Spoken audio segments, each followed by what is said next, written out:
To understand mutual information, let's start with a simple question. Which of these three probability distributions feels the most random? Most of us would say the left one. The middle one feels less random, and the right probability distribution feels almost predictable. These probability distributions are joint distributions. Each dot is one outcome of two random variables, x and y. If we only look at x or only look at y, these examples can look the same.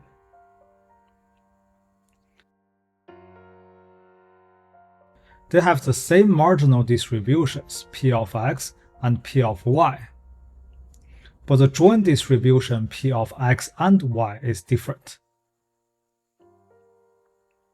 The randomness we are interested in comes from how x and y move together.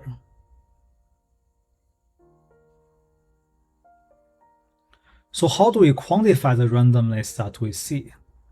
In a previous video, we learned that entropy can measure randomness for a probability distribution.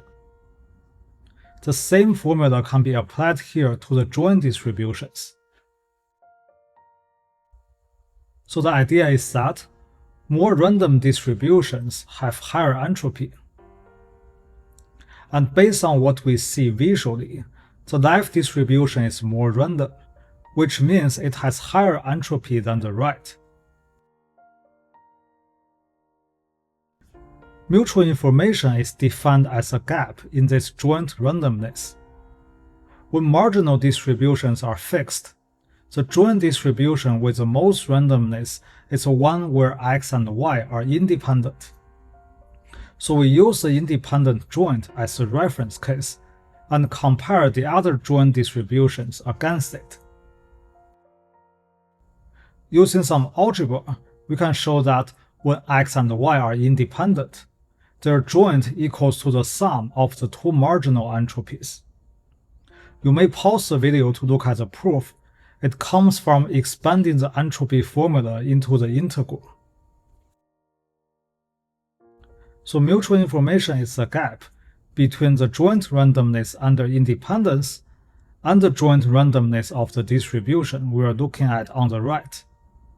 We have the mutual information I of x and y equals to the entropy of x, h of x, plus the entropy of y, h of y, minus the joint entropy, h of x and y.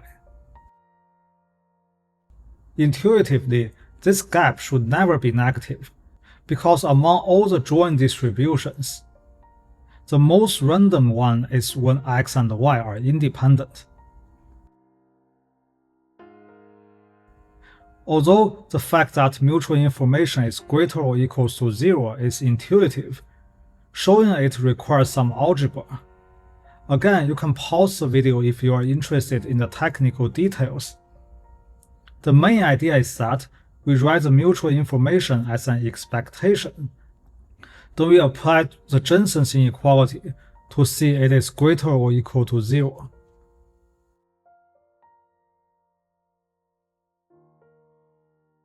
So far, using the difference in entropy, we have defined mutual information as a randomness gap.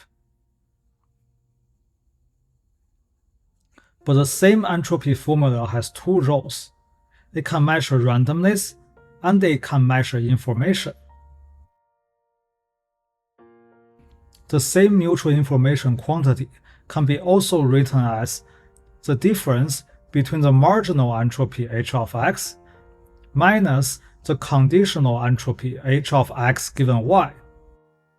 In other words, it tells us how much less random does x become after observing y. This is why we can interpret this quantity as information.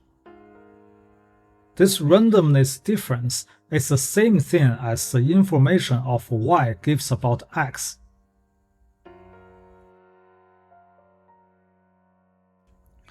To understand this idea visually, let's look at the marginal distribution p of x. Before observing y, the marginal distribution gives us all the possible x values.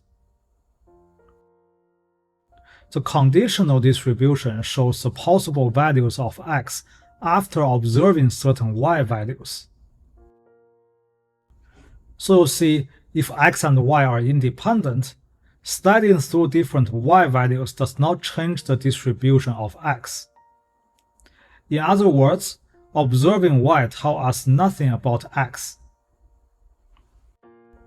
But when x and y are dependent, each observed y values give us a narrower conditional distribution P of x given y.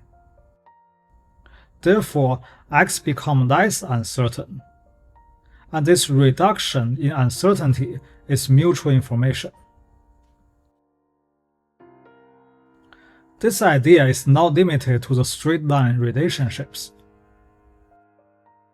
The dependence between x and y can be linear, curved, periodic, or subtle.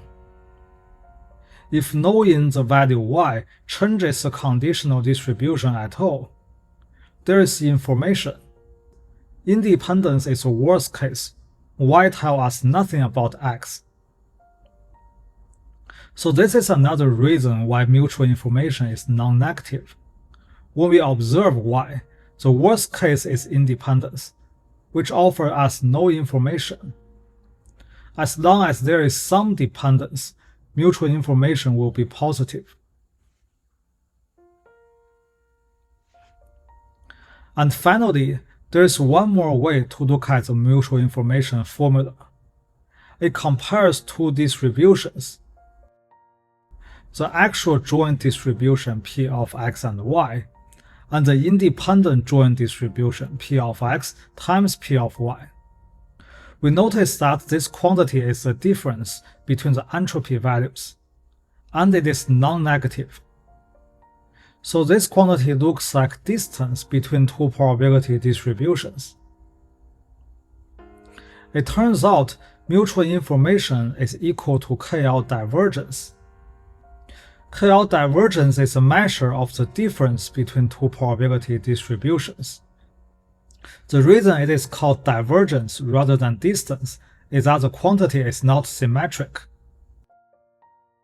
Mutual information can be thought of as the distance between a joint distribution and independence. So mutual information has three interpretations. First, it measures how much randomness is missing from the joint distribution. Second, it measures how much uncertainty about one variable is reduced after observing another. And finally, through KL divergence, it measures how far the joint distribution deviates from independence, which is the most random case. These three interpretations are unified into one formula.